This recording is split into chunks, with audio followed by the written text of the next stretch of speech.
उत्तर प्रदेश सरकार उनके निशाने पर रही और हाल ही में जिस तरह से गुजरात से उन्होंने शेर मंगवाए थे गिर के जंगलों से, उस बात का जिक्र 2 दिन पहले अपनी सभा में उत्तर प्रदेश के मुख्यमंत्री अखिलेश यादव ने किया था और कहा था कि शेर पिंजरे में ही अच्छे लगते हैं और गुजरात के जो शेर हैं उन्हें वो पिंजरे में ही बंद करके रखेंगे। इस जवाब पर पलटवार नरेंद्र मोदी ने किया और इस बात का जिक्र उन्होंने यहां पर ज़रूर किया है।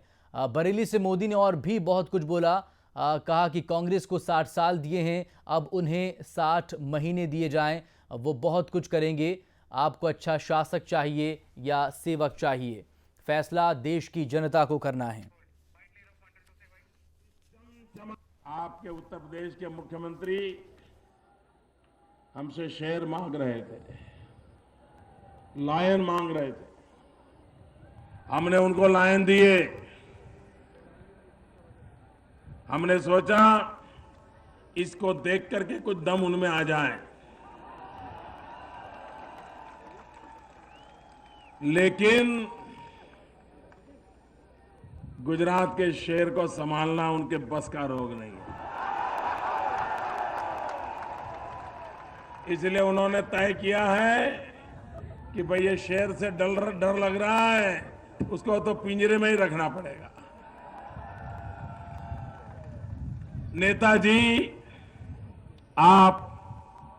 आपके सुपुत्र मुख्यमंत्री जी, आपकी बहू जी, आपके भाई साहब, पूरा परिवार एक बार गिर के जंगलों में आइए। हमारे यहां शेर कैसे जंगलों में बेखौफ घूमता है,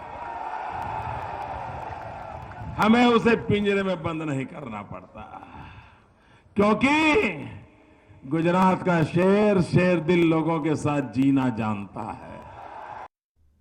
जय जवान और जय किसान नारे को लेकर भी कांग्रेस को आड़े हाथों लिया और कहा कि कांग्रेस सिर्फ गरीबों की बात करती है और ये गरीब उसे चुनावों के दौरान ही याद आते हैं, बाकी जब वो सत्ता में बैठ जाती है तब 5 सालों तक उसे गरीब की याद नहीं आती, गरीबों के लिए वो कुछ नहीं करती। ये तमाम आरोप और ये तमाम सवाल उन्होंने बरेली पहुंचकर अपनी सभा में कांग्रेस और यूपीए सरकार पर उठाए।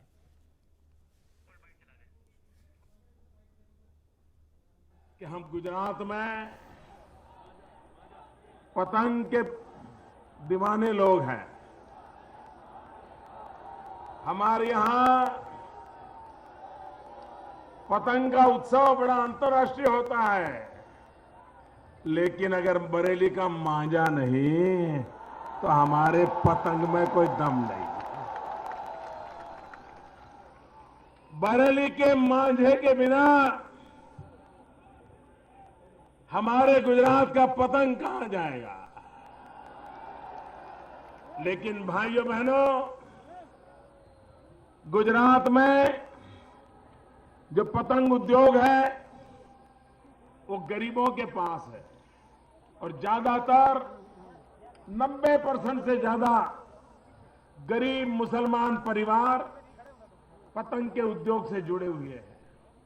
अपनी झुग्गी झोपड़ी में बैठ करके वो पतंग बनाते हैं।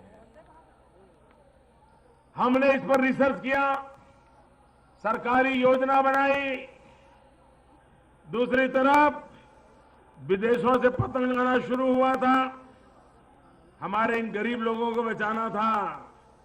भाइयों बहनों, हमने ऐसी फुल प्रूफ योजना बनाई कि कभी हमारे गुजरात के पतंग का उद्योग 35 करोड़ तक पहुंचता नहीं था, आज उसको हमने 500 करोड़ पहुंचा दिया और गरीबों का भला हुआ।